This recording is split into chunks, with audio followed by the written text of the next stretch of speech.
In 2001, Arsene James was one of only 3 opposition MPs in the House of Parliament. He says that while the rest of St. Lucia seemed to flourish, Micoud South in particular seemed to have been punished.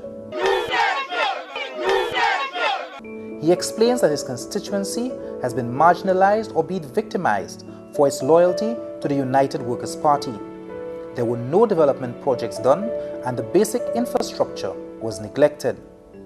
The Deriso Road, for example, since 1997, when the Labour Party government won the election, they promised that they would rebuild that road because that road has been bad for a very, very long time.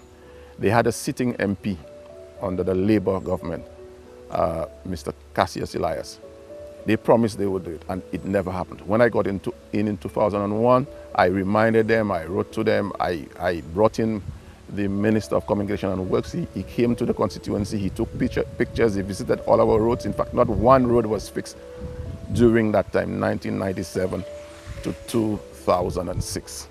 So we were just actually squeezed out because we voted UWP in this constituency. The name Arsene James has never been synonymous with being a media cry-cry. Like a true parliamentary representative, even when his party was in opposition, he sought ways to empower his people through self-help and community-based development programs. I was able to get, through the Youth and Sports Council of Deriso, get some finance from the French government to do a few projects. One was to put drainage on the Deriso combined field, Deriso field, because it was waterlogged. Water was destroying the field. So we were able to get some money to put drains around that field. We were also able to get some monies to do some repairs to the Lacouville multi-purpose center, but we call it community center. According to James, the neglect of Micoud South under the St. Lucia Labour Party had festered to the point where essential services like water supply reached crisis proportion. We had a water tank that needed to be replaced because it got rotten and had to be abandoned. And it took us 3 years. After agitation and agitation, it took 3 years to replace that water tank. All they gave us was 2 small 100-gallon water tanks. And you know that water tanks had to supply water to the Deriso community, to the Tiroshe community, and definitely we had a lot of problems with water. It took 3 years.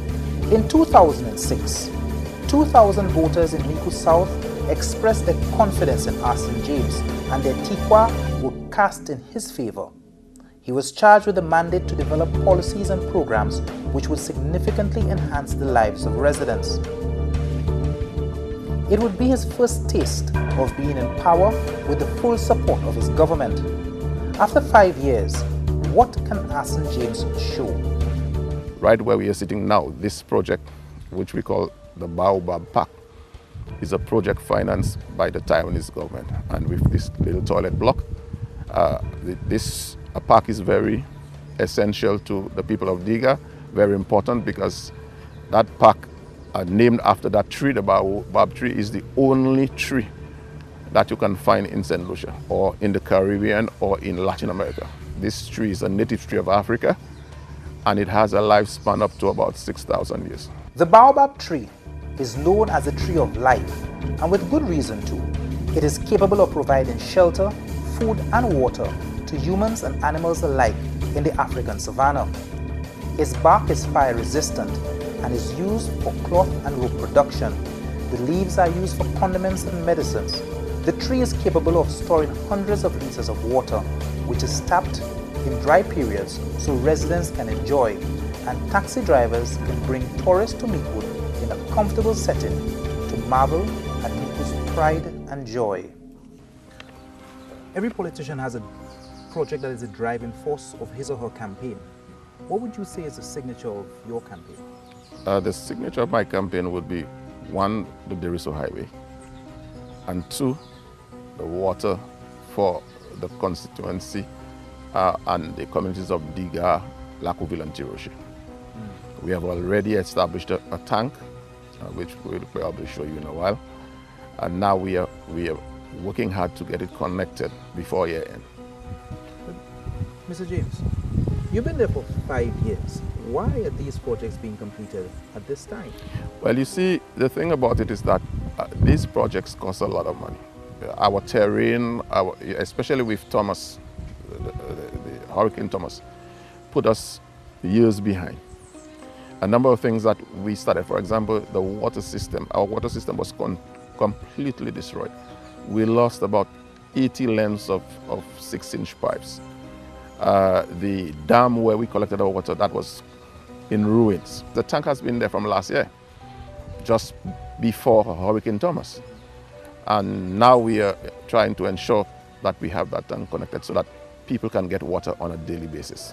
With arrangements made for consistent water supply, his attention homed in on road rehabilitation and grassroots programs which would directly impact the lives of all residents.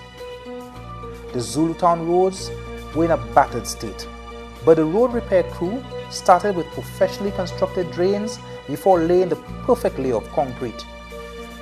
The Murray feeder roads received the same level of attention, while the Leslie feeder roads received an asphalt cover. The heavy equipment moved to Fort Latinelle, where the rehabilitation work was much appreciated by residents. Residents of Fort Law now have an added reason to smile. For years, drivers and pedestrians alike complained bitterly to the helpless MP. Today, he is proud that this is one less issue residents have to gripe about. The T2 Road appeared to have last been touched by the first European settlers who arrived in St. Lucia in 1492. But now, may we have the drum roll, please? They say it's the little things in life that matter. And God will bless him. That is the blessing I give him today. He helped me already. I cannot say nothing on him. He's a good man.